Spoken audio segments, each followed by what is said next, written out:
Hello, everybody. I'm a practicing therapist and I work with a lot of individuals with attachment wounds. I work with a lot of avoidant individuals. Specifically, if it's dismissive avoidant, I work with a lot of dismissive avoidants, but I also work with fearful avoidants who are more leaning avoidant. And I notice a lot of patterns with them. Now, a lot of avoidant individuals, they do struggle with commitment. However, and a lot of you guys know this, there are some avoidants that do kind of semi-commit and even fully commit. But in between these aspects, right, there are some avoidants that kind of just keep you around. So they're not going to commit or they're not willing to commit and they're just kind of keeping you around, stringing you along. Whereas another, and it's hard to tell the difference, and that's what this video is actually about, where another individual is slowly opening up to love and they're not stringing you along. They're just taking their time because they're very wounded.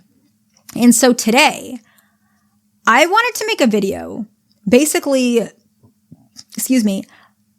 looking at the difference between an avoidant who loves you or is going to love you, who is open to love, or one that is just comfortable and there's no real potential. And this can be difficult for a lot of you guys. And I want to make this to help you. A lot of you might not like this. And I also want to say this is not like a one-size-fits-all approach. Your partner could very well seem like they're comfortable and they actually do love you. This is just kind of like a basic foundation or understanding. Every case is different, okay? But let's go ahead and jump right in. The first one is if they're just comfortable, they show absolutely no action towards making adjustment to meet your needs after years of being together. Right? Because in the beginning, avoidants don't really make adjustments, even though a lot of them do. A lot of them show subtle adjustments even in the beginning. If your partner has not made any adjustments, like barely any at all, and it's all their way and there's no way where it's your way, if it ever is ending up your way, it ends up like a blowout fight or a breakup, this person is probably not really there for you. They probably don't actually love you, or they're not available to love anytime soon. Because usually avoidants, even if they're very difficult, I work with a lot of them. And a lot of them, a lot of avoidants, they're not coming to be treated for their attachment style. Even though they have some awareness, they might just come to see me for depression.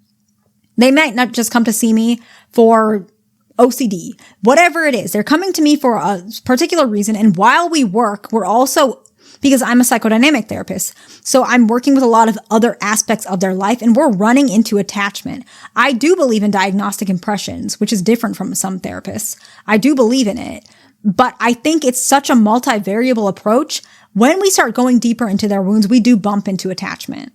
And a lot of times they were not prepared for it, but we start working on it and they become more open. And no matter what, I always notice there are definitely some avoidants that make adjustments even in the beginning with their relationships. They don't make much, but there is some who do make adjustments. And those are the ones that typically change.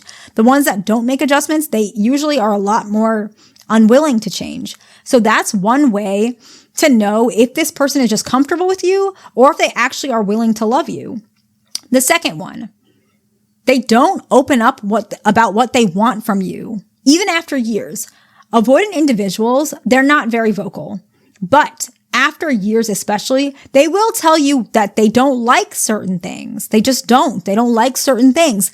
And by them doing that, it's a good sign. A lot of people think it's a bad sign that they're complaining or that they're not happy. Nobody's happy 100%. So if they're telling you, that means they value this relationship. But if they're not telling you, they don't care enough.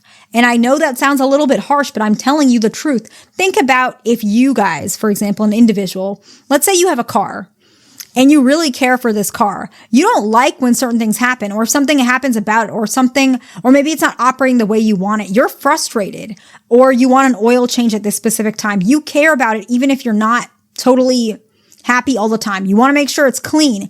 You want to take it to the car wash. You want to, get new tires. If you don't care about your car, if you're just neglecting it, you don't care if you bump a curb or whatever it is, or your tires are mismatched or one doesn't have a hubcap, whatever it is, you are neglecting it. But that doesn't mean you're going to do that with all your cars. It's just this car. And I'm not saying, or maybe you're just a person that doesn't care about cars, but that's what I'm saying. There are individuals, there are avoidants who just don't care about relationships and they never will, or where they just don't care about this particular relationship. And I don't mean to scare you, but I'm being honest with you. But regardless, even if you're not a car person, there are even avoidants who they'll still get the oil change. They'll still fill the gas before it's at E, right? Even if it's low effort, they still are putting effort a little bit. And that's the same thing. So that was the first point that we were talking about, but also with opening up, right? Avoidance, they will open up eventually. They will complain about this because they care. They will complain. Back to the car example. And I'm sorry if that example doesn't make a lot of sense, but that's just how I think about it. You're still going to complain. You're still going to make tiny bit of things that you want adjustments because you care about it. Just like with your house, with your apartment, whatever it is, you complain about certain things because you want it better. If an avoidant is complaining about your relationship, it's because they want better, right? And if they're not complaining, that's a sign that either they're happy, which everybody is a little unhappy, so it's a little odd, or they just don't care enough, okay? And the third and final reason is they don't feel guilty or bad if they made you genuinely sad. And every person feels bad if they hurt the person they care about, especially if you're feeling sad and it's genuine, it's not manipulation. If they tell you they feel bad or they show signs of feeling bad or guilty, obviously that's a sign they care about you. And a lot of people think that avoidants do not feel these feelings. They do. They really do. A lot of avoidants, and they show it. It's not as easy to tell, but it's there. Or they may admit that they feel bad. And sometimes when they feel bad, they can be really triggered. So that can be a very difficult moment because they may pull away. But if they tell you they feel bad, that is a sign they care. And it's very important. There is hope with these relationships. And I do want you guys to know that because a lot of people don't recognize the signs of hope because it's a little different than other attachment styles.